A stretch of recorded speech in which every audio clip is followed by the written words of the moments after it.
J'ai déjà exposé mes desiderata dans un cahier de doléances à Autun.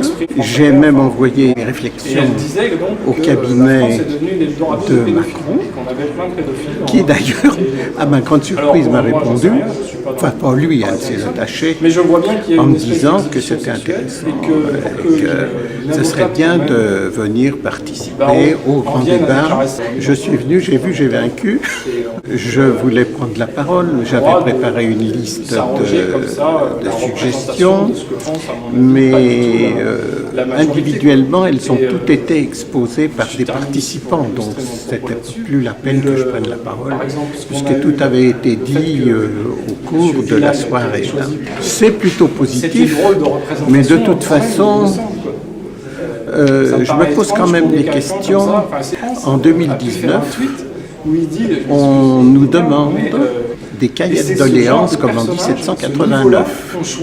Il y a donc quelque chose qui ne fonctionne plus dans notre République. Les élus ne font pas tellement leur travail. D'autant plus, j'avais bien relevé la citation d'un politologue connu, Pascal Perrineau. 85% des Français considèrent que les responsables politiques ne se préoccupent pas ou peu des gens comme eux. On comprend mieux dans ce cas-là le mouvement profond néo-poujadiste des Gilets jaunes, qui sont fort critiqués, souvent, maintenant, au bout d'un certain temps, parce que le mouvement s'essouffle, mais qui représente quand même une grosse partie, c'est la partie de la population mécontente, et les Gilets jaunes ne représentent que quelques pourcents de cette partie émergée de l'iceberg. La situation politique en France se dégrade depuis plusieurs années. Et comme disait Pascal Perrineau, la démocratie ne fonctionne plus. Il y a beaucoup de strates dans la République française.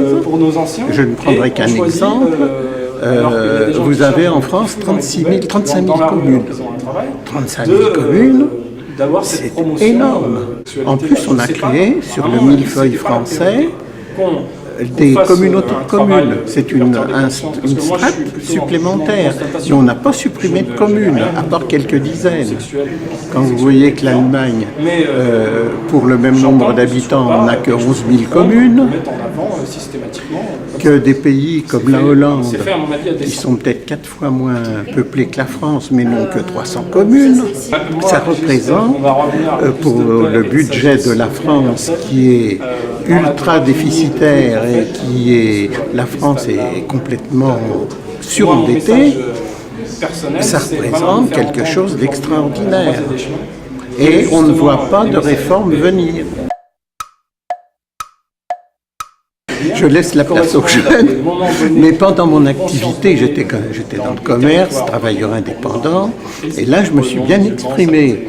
J'étais président d'Union commerciale, j'ai créé des mouvements de défense du commerce indépendant pendant des années. Le côté politique, oui, j'analysais certaines situations, je faisais des articles dans les journaux, personne n'en tenait compte, mais enfin,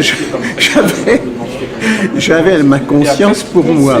Dans les journaux locaux, le Courrier de Saône-et-Loire, la Gazette indépendante qui existait, tous les journaux qui existaient à l'époque, il y avait d'ailleurs plus de démocratie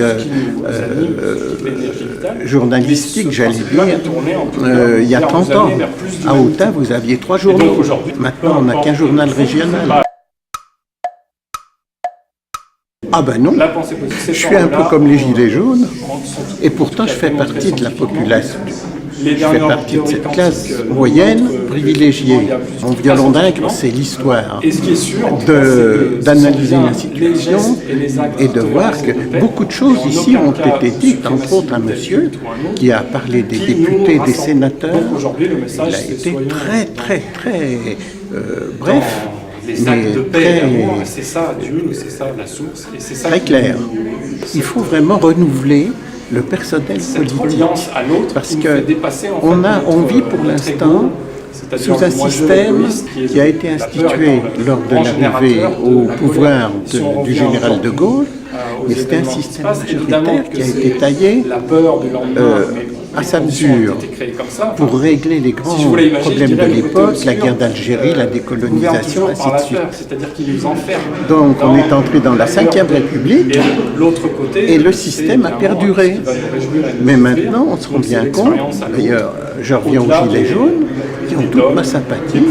Dans les classes profondes de la société, ces gens-là, ça ne va plus.